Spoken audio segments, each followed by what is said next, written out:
어느 마을길에 큰 군대가 지나가고 있었어요. 그런데 마을 사람들이 도망치지 않았답니다. 군대가 가까이 와도 평소처럼 밭에서 일하고 아이들이 길에서 놀고, 어느 군대길래 백성이 두려워하지 않을까요? 그 군대를 이끄는 사람의 이름이 진준이에요. 진준은 남양 서쪽 출신이었어요. 어려서부터 글공부를 좀 했지만 가난한 집안이라 큰 학자가 되지 못했답니다. 신야 시절, 유수가 아직 평민일 때 그 집을 알게 됐어요. 유연이 죽고 유수가 하북으로 보내질 때 진준도 따라갔지요. 끝까지 유수 옆에 남은 사람이 진준이었답니다.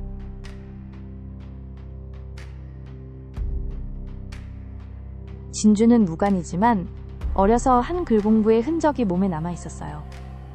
사람을 다룰 때 옛 인의의 도리를 생각했답니다. 부하들이 처음엔 답답해했어요. 전쟁터에서 무슨 인의입니까? 진준은 흔들리지 않았답니다. 전쟁이라고 사람의 도리를 잊으면 그게 사람이냐 짐승이냐. 진준이 처음 자기 신념을 보여준 게 어느 작은 성을 함락시킨 후였어요. 포로 수백 명이 잡혔답니다. 보통은 죽이거나 노예로 삼지요. 그런데 진준이 다 풀어주라고 했어요. 부하들이 깜짝 놀랐답니다. 그러면 적이 다시 싸우러 옵니다. 그래도 풀어줘라. 나는 사람을 함부로 죽이지 않는다.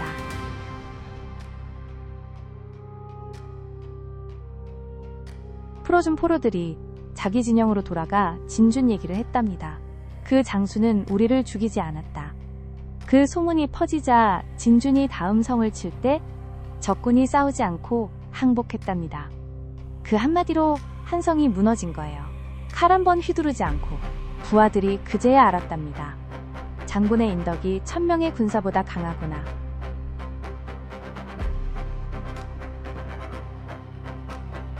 진준은 행군할 때 규칙이 있었어요. 농민의 곡식을 절대 빼앗지 마라. 보통 군대는 곡식을 약탈해서 보급했답니다. 그런데 진준은 그것을 금했어요. 부하들이 처음엔 불평했어요. 다른 군대는 다 약탈하는데 우리만 굶습니다. 진준이 답했답니다. 백성을 빼앗는 군대는 결국 백성에게 무너진다. 다른 군대가 지나가면 백성들이 다 도망쳤어요. 그런데 진준의 군대가 지나가면 도망치지 않았답니다. 어떤 마을에서는 노인들이 길가에 나와 환영했어요. 장군님, 잘 다녀오십시오. 진준이 그 노인들에게 고개를 숙였답니다. 광무제가 진준의 모습을 듣고 한마디 했답니다. 진준은 무관이 아니라 인의의 사람이다. 내가 천하를 얻으면 그의 길을 따르겠다. 광무제 자신도 인덕을 중시했지만 군대에서까지 그것을 실천하기는 어려운 일이었답니다. 진준은 그것을 해낸 사람이었어요.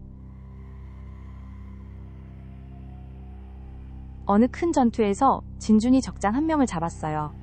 진준이 어떻게 했냐? 풀어줬답니다. 자기 칼을 쥐어주면서 다시 싸우고 싶으면 와라. 적장이 어이가 없어 한참 진준을 쳐다봤어요. 그리고 무릎을 꿇었답니다. 오늘부터 장군님을 따르겠습니다.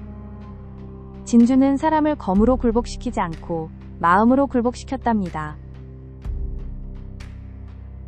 정미군이 광무제 군과 부딪혔을 때 진준도 그 자리에 있었어요. 다른 장수들은 그들을 적으로만 봤지만 진준은 달랐답니다. 그들도 백성입니다. 다 죽이지 마십시오. 광무제가 진준의 말을 들었답니다. 살아남은 사람들을 진준이 맡아 농사지을 땅을 줬지요. 정미군이 다시 농민이 된 거예요.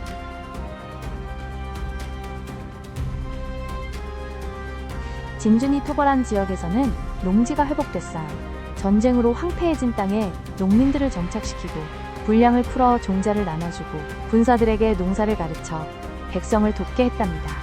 한 해, 2해 지나면서 곡식이 다시 자라기 시작했어요. 진준이 부임하는 곳마다 사람들이 모여들었답니다. 진준 밑에서 일하던 부하들도 점점 변했어요. 처음엔 불만이 많았답니다. 그런데 시간이 지나면서 알게 됐어요. 진준의 군대가 백성들에게 환영받는다는 것. 결국 인덕이 약탈보다 더 큰 보급이 된 거였답니다. 그 부하들이 후일 다른 곳에서도 진준의 방식을 펼쳤지요.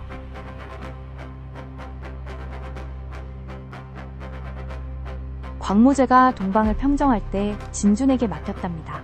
호족이 많고 지방색이 강해 다스리기 어려운 곳이었어요. 무력으로 누르면 끝없이 반란이 일어나는 땅. 진준이 그곳에서 무엇을 했냐? 호족들에게 무력을 쓰지 않았답니다. 한 사람씩 만나 대화했어요.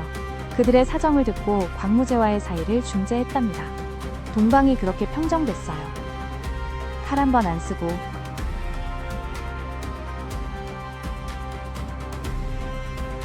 진준의 동방평정이 후세에 회자된 건 그 방식 때문이었어요. 시간은 오래 걸렸지만 결과는 단단했어요. 무력으로 누른 곳은 반란이 일어나기 쉽지만 인의로 다스린 곳은 흔들리지 않았답니다. 동방이 그 후 오래도록 후한에서 가장 차분한 지역으로 자리 잡았어요. 광무제가 진준에게 보낸 신뢰는 특별했어요. 다른 신하들에게는 자세히 지시했지만 진준에게는 네 뜻대로 해라 였답니다. 진준도 평생 한 번도 기대를 저버리지 않았어요. 진준에게도 한 번의 위기가 있었답니다. 어느 호족이 진준을 모함했어요. 진준이 동방에서 사사로이 권력을 모은다. 보통 황제 같으면 진준을 불러 추궁하지요. 그런데 광무제가 한마디 했답니다. 진준은 그런 사람이 아니다. 모함하는 자를 알아내라. 결국 모함한 자가 잡혔답니다. 자식들에게 진준이 늘 강조했답니다. 사람을 함부로 대하지 마라. 누구든 사람의 도리로 대해라. 적이라도 마찬가지다. 진준 가문은 후한 내내 인의의 가풍으로 알려졌답니다. 외척이 되거나 권력을 휘두르는 일 없이 인의를 지키는 가문으로. 진준은 평생 무인이었지만 학자처럼 살았답니다. 책을 가까이 했고 제자들을 가르쳤어요. 진준 밑에서 자란 사람들 중에는 후일문관으로 출세한 사람도 많았어요. 무인이 문인을 길러낸 거예요. 광무제가 정사를 펼 때 진준의 이름이 자주 거론됐어요.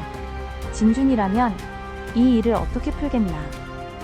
광무제가 인덕 정치를 끝까지 밀고 갈 수 있었던 데는 진준의 모범이 큰 힘이 됐답니다. 진준은 노년이 되어서도 큰 화 없이 살았답니다. 평생 인의를 지킨 덕이라고 사람들이 말했어요. 사람을 인의로 대한 사람은 인의의 보호를 받는다. 진준은 자기 집에서 책을 읽고 자식들을 가르치며 평화로운 노년을 보냈답니다. 진준이 죽을 때 도읍에 많은 사람이 슬퍼했답니다. 무관, 문관, 평민, 농민까지 광무제가 직접 제문을 지었어요. 진준은 무력으로 천하를 평정하지 않았다. 인덕으로 천하를 모았다. 그 한 줄이 진준의 인생을 다 말해주는 거였지요. 후세 사람들이 인장이라는 말을 쓸 때 가장 먼저 떠오르는 사람이 진준이에요. 동양 역사에서 인장의 표본을 꼽으라면 진준이 첫 번째로 꼽힌답니다. 진준이 죽고 동방 사람들이 그를 위해 사당을 세웠답니다. 사당에는 향이 끊이지 않았어요. 진준 같은 다스림을 받게 해주십시오. 평화로운 다스림, 빼앗기지 않는 삶, 함부로 죽지 않는 삶, 그게 백성이 진정 원하는 거였답니다. 운대 28장 안에서 진준의 자리는 가운데쯤이에요. 무공으로는 가복이나 오한을 못 따랐답니다. 그런데 진준에겐 다른 누구도 가지지 못한 게 있었어요. 인덕. 그 인덕 하나로 운대 28장에 들었답니다. 사람의 길을 지키는 것도 그만큼 큰 공이라는 것을 진준이 보여줬어요.